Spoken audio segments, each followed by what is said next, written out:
right, everyone, welcome back. Money Show is pleased to welcome Fabian Monaco. He is Gage Cannabis Company's president and director. He previously worked at XIB Financial Inc., GMP Securities LP, and Scotiabank. In addition to his vast investment banking and legal background, Mr. Monaco has 10 plus years of capital markets experience. Fabian, it's an honor to have you here today. Thank you very much for joining us. It's all yours. Thanks a lot. Appreciate the introduction. As was said, I'm the president and director of Gage Cannabis and also one of the co-founders. Really excited, obviously, to be here and explain to you why Gage is dominating a very, very strong and powerful cannabis market in Michigan. So a little bit on the Michigan market as a whole. So Michigan right now is one of the fastest growing legal markets in the US.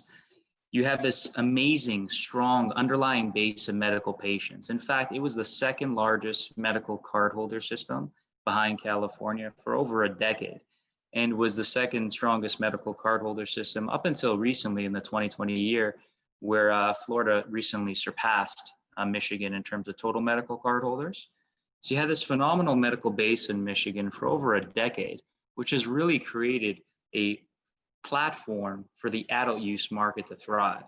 Since January of just this year, Michigan went from being, outside of the top 10 in terms of size of legal cannabis markets to already in the top 5. They had exponential growth coming from their adult use sales from January to August 2020, all the while maintaining a phenomenal medical base and 245,000 patients strong. Another great key factor in why we feel, the Michigan market is going to continue to dominate. Over 75% of the population is of age to consume, which is an extremely interesting fact when you kind of compare it to some of the other states out there.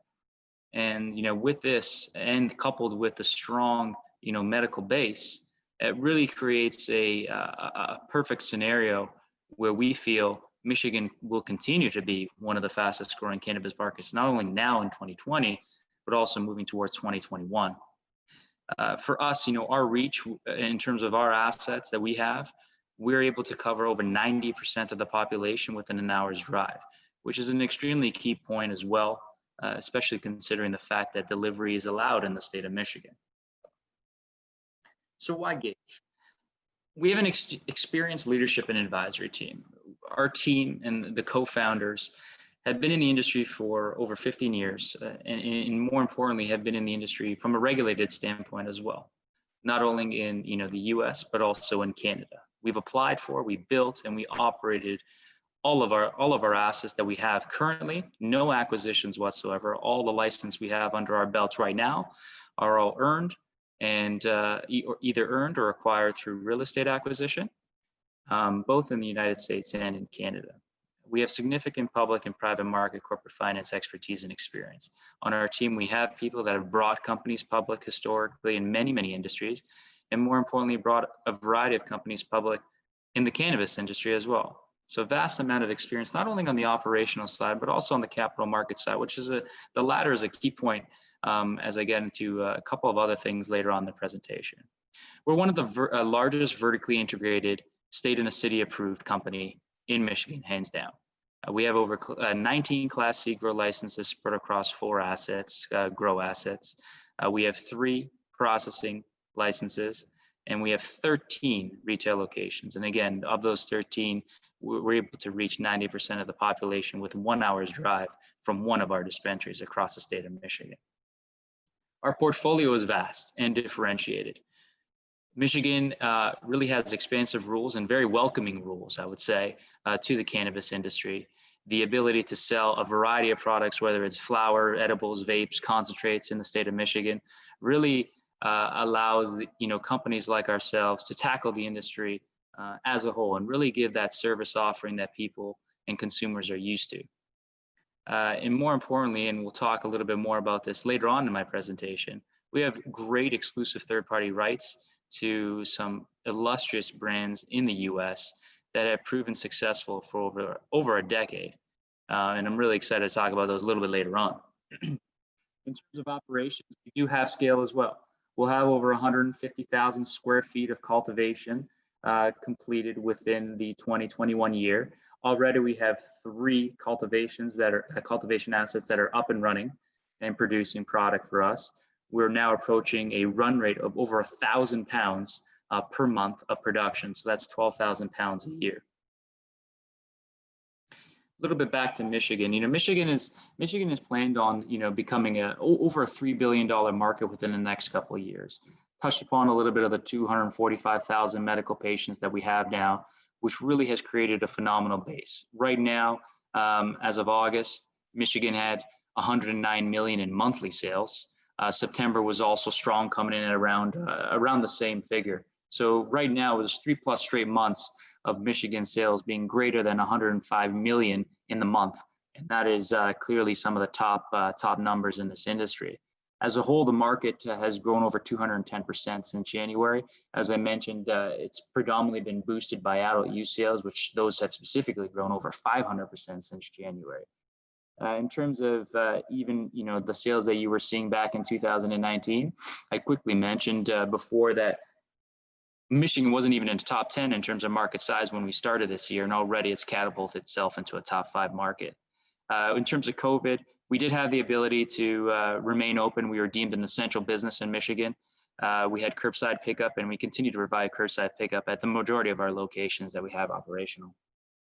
Again, I touch upon how Michigan is a top 5 market. If you take a look at some of the monthly sales numbers that we have in some of the other states, you can see even a place like Illinois with 25% greater population in terms of the fact that they have close to 13 million people compared to Michigan's 10, you can already see that Michigan is well ahead of the illustrious Illinois market. You get a lot of discussion in the media, predominantly because there's a lot of MSOs in that particular market talking about how great the Illinois market. Us operators in Michigan kind of laugh at that comment when you can see that the Michigan market has clearly surpassed that Illinois market for a good solid 4 straight months. And we hope to start to change that narrative, from a media standpoint, and start to get some love coming towards Michigan and the operators in Michigan, starting with ourselves. Couple operating highlights. We've grown exponentially just like the market. We went from having $1.5 million in sales at the end of 2019 to jumping all the way to about 13.2 unaudited in Q3. Phenomenal performance that we've experienced as a company, and we continue to grow. We see Q4 coming in at even greater than Q3 numbers, so consistent growth, and same goes for Q1 plans and same goes for Q2 plans. We continually see ourselves growing at an exponential rate along with the market. We ourselves, we talked about how the market had grown over 200%. We were almost there just in terms of our sales at 187% since January. We're consistently commanding a premium price for our flower products. We're some of the top producers in the space in Michigan. We command some of the highest price per gram for our flower products in the state of Michigan. We are producing and will produce over 1,000 pounds of cannabis flower on a monthly basis. This is a key point. Up until, frankly, I would say this point, we were only producing in the range of 300 to 450 pounds per month. We had our 3rd cultivation asset license back in August, and now we're starting to seeing product over the next month or so from that particular facility, really boosting and essentially doubling our capacity to close to 1,000 pounds a month. In terms of near-term catalyst for ourselves, actually, sorry, just quickly on the sales as well. So far, year to date, as you can see, we're over 30 million in sales. Average return to our store actually is 12 days, which we feel is a pretty high industry number in terms of the fact that even our customers that are coming to us, we have some of the highest basket sizes in the space, which I'll touch upon later on in the presentation. These customers are coming back to our store on a frequent basis as well. And if you look at our average on a per store basis, we're averaging about 11 million annualized a store. We only have 5 operational dispensaries. We're going to look to double that actual retail footprint over the next 60 to 90 days. But already we're achieving some pretty substantial, leading industry results in terms of averages across our company. Some near-term drivers, we'll be moving to up to 8 to 10 stores by the end of the year. As I mentioned, we have 5 operational stores. We're going to have another 3 to 5 open. 3, I would say, of those stores are already fully built, just waiting on licensing and waiting for some of our production to catch up, as I mentioned earlier. We're going to see a significant increase in our capacity, essentially doubling of our capacity in Q4. And then more importantly, I would say, we so far, although we're having some great average dispensary numbers over the past couple months, being 11 million per store on an annualized basis, we still think we have room to grow, even from a same store sales perspective. All of our stores, the majority of our stores right now are medical only, and we're really excited about moving towards having all of those stores being adult use. Again, touching upon some of the key metrics and how fast we've grown since January: revenue, monthly cultivation capacity, average basket size, which I think is a key point to highlight here on this slide. If you take a look at our January numbers at 131, most of you in this industry that would know, that is a pretty substantial number from an average basket size. We have been hitting for the past 6 months now over 180 per month in terms of an average basket size. And we're particularly proud about that part, and it's a keynote to actually highlight in this presentation, as that is an industry-leading number. I do not know of many companies that are coming even close to that number. Operating stores, we started with 1 at the beginning of the year. We're already at 5. 3 are already built out and ready to go. We'll have those open shortly. I wouldn't be surprised if, by the month of, at the end of January or start of February, or sometime in February, I should say, we have 10 operational stores. So very, very quick ramp up, as we've been hard at work on the construction side of things. Our brand portfolio is a leading brand portfolio in the space, hands down, when you take a look at the Michigan market. In terms of product SKUs, we have a variety of Gage branded products across the board, whether it's accessories and merchandise, vape pens, edibles, concentrates, flower. Our exclusive brand partners are some of the best in the industry. We're talking about the fact that we have an exclusive brand partner in Cookies. Cookies is an illustrious California lifestyle brand, spearheaded by Berner, the rapper Berner. Coincidentally, it's his birthday today, so happy birthday, Berner. And so with that being said, Cookies has performed exceptionally well in the state of California. We were their first partners outside of Michigan. They entrusted their brand with us to be their first partner outside of the state of California. In fact, we operate a dispensary under the Cookies brand name in the city of Detroit, and that has performed exceptionally well. It's one of the top dispensaries in the state. Also have a great partnership with Slang Worldwide. Phenomenal group of brands under that company, starting with Open Vape. I would say Open Vape is hands down a top three grossing brand in the space historically, in the legal space, I should say. And we're really happy to be partnered with those 2 particular companies. So what makes us special? I've obviously touched upon a little bit of our, average basket size, how we're doing at a dispensary level, and it really comes down to quality product. Michigan is such a keen consumer for flower consumption.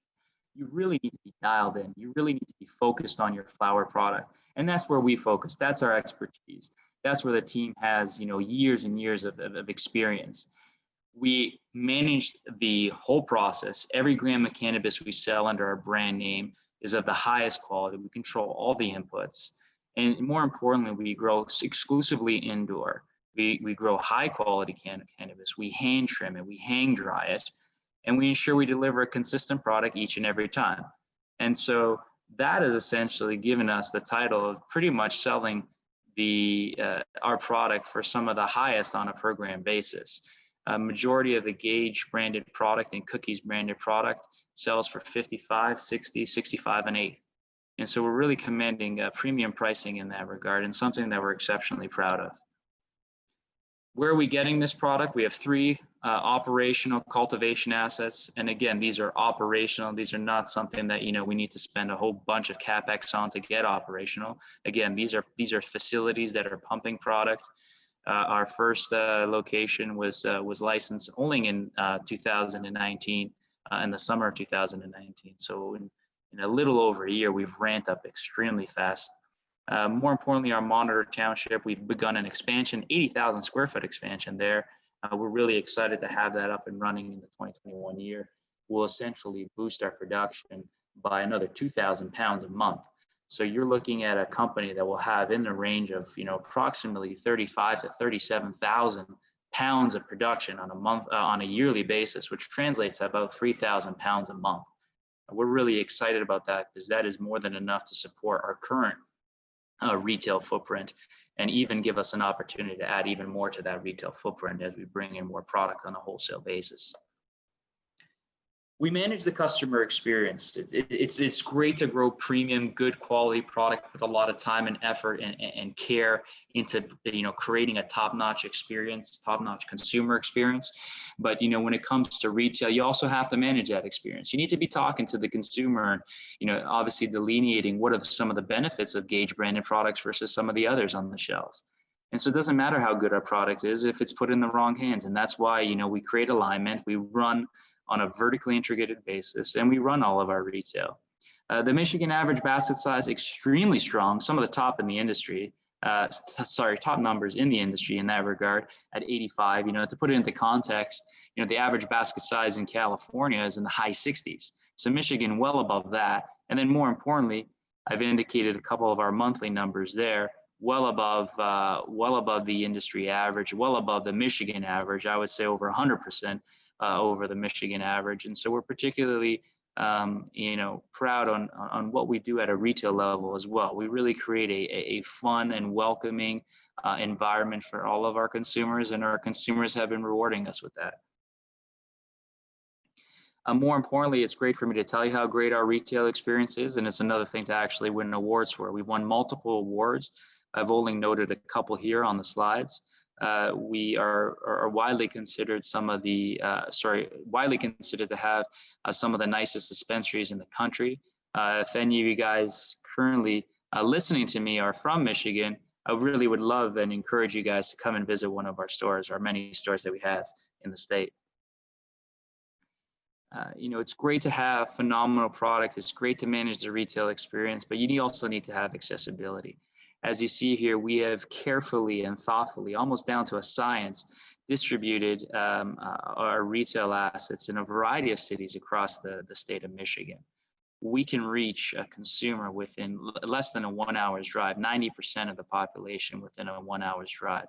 This bodes well, especially considering a lot of the cities allow delivery in Michigan.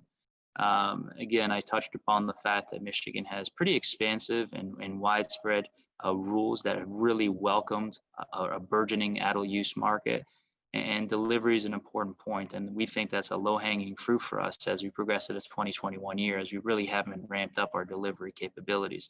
But as our retail network expands, and as we hope to have 8, 9, 10 stores open in the next 90 days or so, we're really looking to ramp up our delivery as well. Right now, we have 5 operational stores: Ferndale, Adrian, Detroit, which is a cookie store, Lansing, and Traverse City. Ferndale, Detroit, Lansing, and Traverse City. Those cities are all adult use permissible cities. Right now, we're only operating those stores as medical only. So the store average that I showed you before, that includes the fact that we're actually only operating under a medical scenario for the majority of our stores, 80% of our stores. We'll be turning over Lansing very, very shortly. I would say in the next week and a half or so, you'll see a big announcement coming from us where Lansing will have adult use sales. And then more importantly, our Ferndale location, we hope to have that within the next couple weeks, actually, first couple weeks of November. We'll have that store transferred over to adult use as well.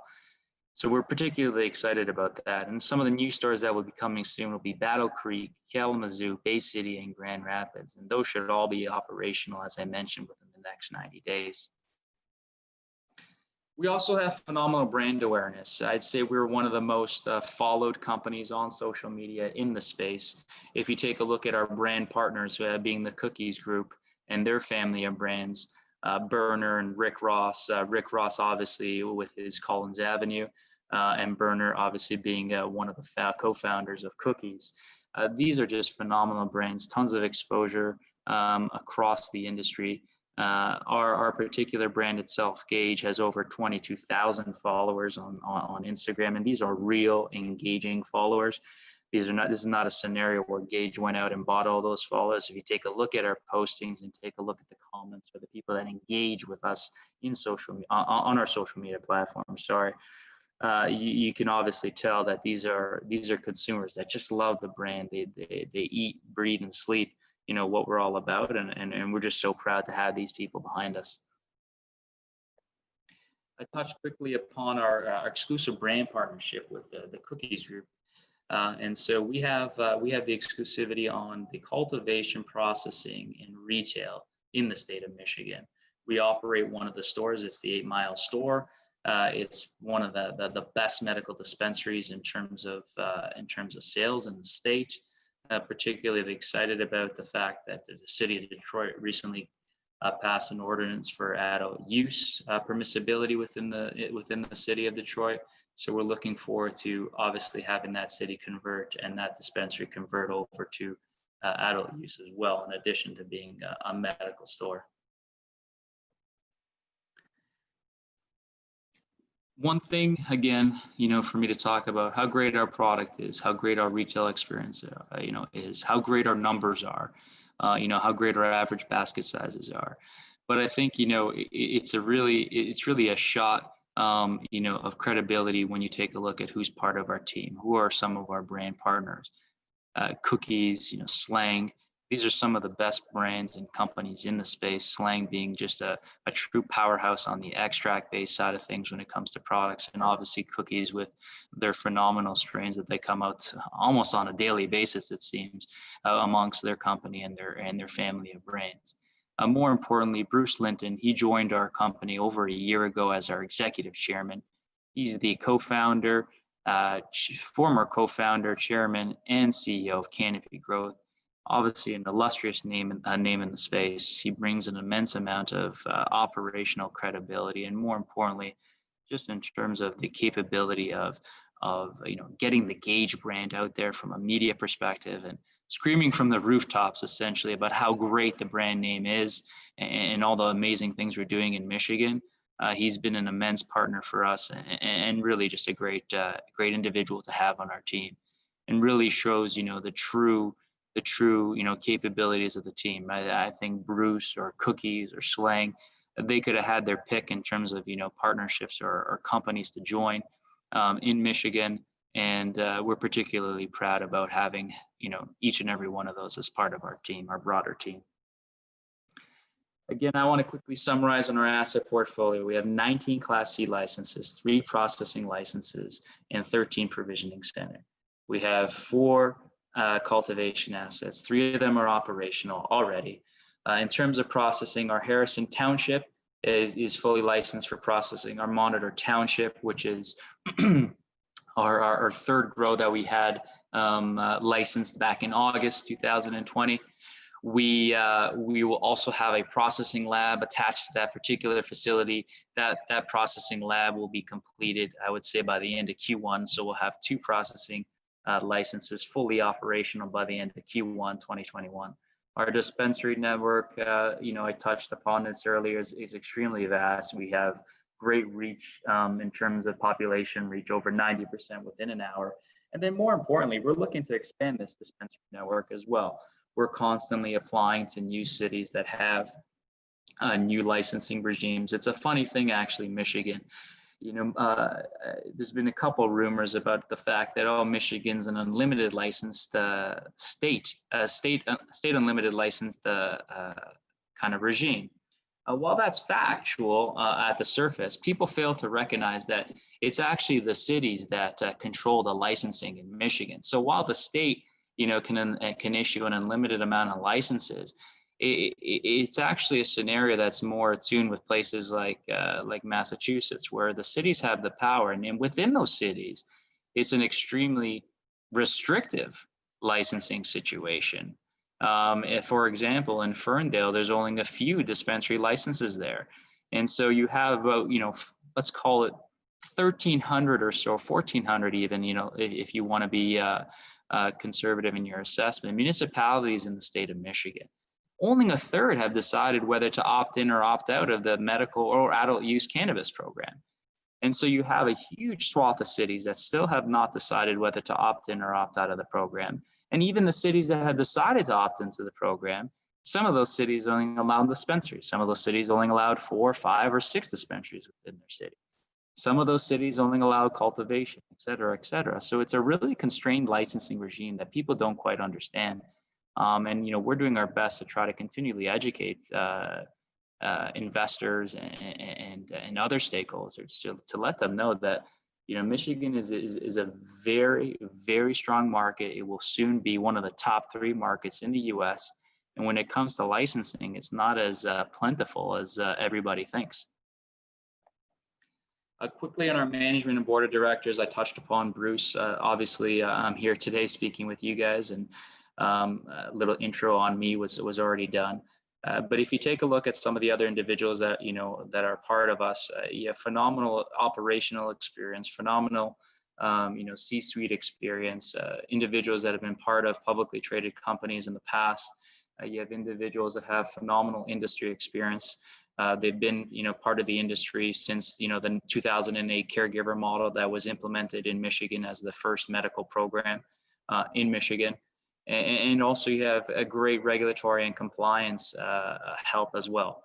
And so overall, we think we have one of the best management teams in the business in Michigan, and we'll continually look to expand that management team as we grow as a company. I'll stop there and quickly touch upon our current financing that we have. We went through the long and arduous process to complete a Reg A offering circular with the SEC. We had that circular qualified in September. We launched the financing a little less than 2 weeks ago, 2 weeks tomorrow ago. And we now are basically giving the opportunity for investors to become a shareholder of Gage before we go public. We went through the Reg A process in the US, mainly because there's not really many opportunities for individuals to get involved in cannabis companies before they go public, especially US investors. And so we wanted to give them that opportunity. We have two years fully audited financial statements. We have 6 months audited reviewed for 2020. And then more importantly, we do have our goals and our eyes set on a public listing in 2021 and Q1 2021. And so, for more information on our financing, and I would encourage, everyone listening today to, just go to our website and take a look at some of the materials. You can go to gageinvestors.com. Obviously, review the offering circular. It gives you the opportunity to invest. It's a pretty straightforward process. If you have any questions on the process, if you have any questions on the company, please feel free to reach out to ir@gageusa.com. I get those emails myself as the president. I'm actually very involved in the IR process within the company. I do enjoy talking to shareholders and listening to their concerns, listening to their needs, and obviously very, very excited to talk to any new potential shareholders. So please, if you do have any questions, reach out to ir@gageusa.com, and by all means, also please check out our gageinvestors.com website to learn a little bit more about our Reg A financing. I'll stop there, see if anybody has any questions. All right, Fabian, thank you so much for that presentation today. It looks like Steve's doing a pretty good job in there answering the questions that have come in. Perfect.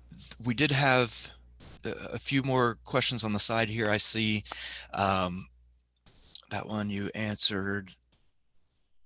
A question came in. They're curious about cash transactions inside of the Gage stores. How do you handle the cash sales? Has there been any advancement in transactions to make things easier? Yeah, so I think like any industry participant, the majority of the transactions are cash based. I think Michigan has done a decent job, especially in terms of bank offerings within Michigan. We partner with 2 banks in particular. They've been great partners of ours overall. We've had really no issues. We do have credit card and debit card offerings as well in terms of payment options within our retail locations. And so yes, while cash is still the predominant method used to purchase products within our store, we have a phenomenal relationship with our banks that make it pretty easy to manage that process. All right, perfect. Thank you. Another question from one of our viewers rolled in. They're wondering, should there be a federal legalization of cannabis? Um, do you expect heavy competition to come in across state lines at being a challenge? And do you plan on scaling outside of Michigan, maybe even into Canada? Yeah, so I mean, look, the Gage brand, I'll just touch upon that quickly, the last part. The Gage brand's already available in Canada. It's part of a separate company, but we do license the Gage brand to that company. And so our brand is doing exceptionally well in Canada already. In terms of legalization, I think generally, one of the more important factors in this industry is, getting some relief on the banking side, getting some relief on the stock market listing side of things as well. Right now, companies such as Gage are predominantly constrained to listings in Canada. Um, some of the Canadian licensed producers have the capability of listing in the US, and some of them have. And they've experienced some great success in obviously tapping into that large US investor network. I think from any US operator, we would love to see, restrictions being lifted on banking, having some, especially with the Safe Banking Act provisions that have been included in some of the stimulus relief bills that have been put forth. It'd be phenomenal to actually have those go through, get a little bit of relief on the banking side of things, helping reduce the cost of capital, especially on the debt side of things, which unfortunately today we're still seeing a high cost of capital on debt. And then, more importantly, getting the ability to actually list in the US. So for us, we would have loved to have completed an S1 registration, as opposed to a Reg A plus offering. With that, we would have been able to list in the US. Unfortunately, we weren't able to do that as we are plant touching US plant touching cannabis business. And so we'll only have the capabilities of listing in Canada. But most definitely, I support legalization, would love to see us get some relief in that regard, especially at the federal level, obviously, as we already have it at the state level. In terms of crossing over, and if there is legalization in terms of having a product cross over state lines, I don't foresee that happening anytime soon. I think the states are going to be putting up their elbows and ensuring that they collect, the full tax revenue coming from the industry. They've worked so hard, especially, the MRA in Michigan have worked so hard to develop such a great program. It would be foolish for that particular entity to all of a sudden allow product to come in from neighboring states or places like California. So I really don't see that happening. It'll probably follow a model similar to alcohol across the states. All right, Fabian. Well, that puts us at about time. Again, for all those watching right now, after the broadcast ends, feel free to refresh your browser. You'll be able to continue the chat there. Steve can do that as well, so he'll be able to see that chat. So again, Fabian, it's a pleasure speaking with you today. We really appreciate your time. Thanks for joining us. Let's do it again soon. Yeah, no, thank you so much, guys. And like I said, any other questions, please feel free to reach out to me. Thank you.